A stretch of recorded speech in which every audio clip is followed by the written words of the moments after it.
Hi, I'm Jenna Selby and I studied photographic art at the University of Wales College Newport between 1999 and 2002. The tutors back then were Eileen Little and Anna Bush-Cruz.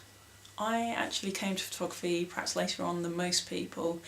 I was originally looking to study anthropology and cultural geography at university, but it was kind of after a chance sort of going along to a night evening photography course that really sort of changed my idea, and it was pretty much after making my first black and white print that I was hooked. And I applied to Newport to do photographic art, and it was basically really the facilities, the history of the course, and the location of the uni that really sort of made me want to apply there.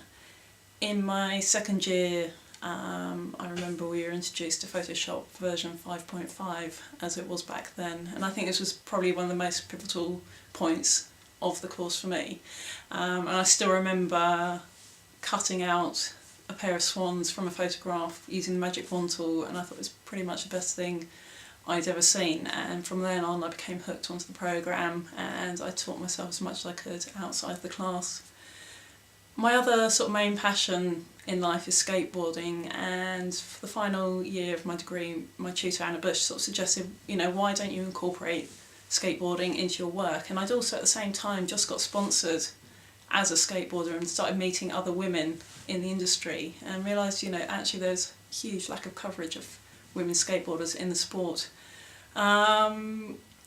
So I started taking images of them, and my final major project was actually female skateboarding posters for the first UK female skateboarding competition, the Girls Skate Jam UK, which is actually still going and it's now in its 11th year. When I started the course, I thought I'm probably just going to be doing purely photography, but over the 3 years my interests were obviously broadly widened. And I've developed a whole range of skills with photo manipulation, video editing and also writing, which have all been put to good use since leaving. When I left uni, I went on to shoot skateboard images for magazines, write pieces and anything I could do to promote female skateboarders. One day I was actually photographing in a skate park, and sort of a chance meeting. I was photographing some kids there and one of the kids said, "Oh, my dad's a retoucher," and I said, a little bit cheeky, "I'll go tell your dad I'd like a job."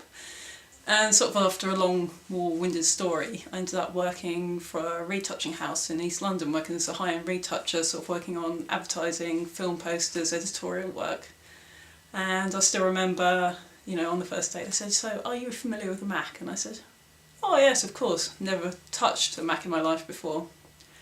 And this was fairly apparent when I couldn't actually create a folder on the desktop. However, they let me stay and I learnt a lot there. I then moved on to another retouching house in Soho. My boss at the time was actually teaching Photoshop over at LCC in Elephant and Castle, and he just had so much work on that he couldn't do it anymore. So he said to me, "Do you want to take over the course?" And I said, "Fine." I thought it was absolutely brilliant. I could go and talk about the programme I really loved and get paid for it.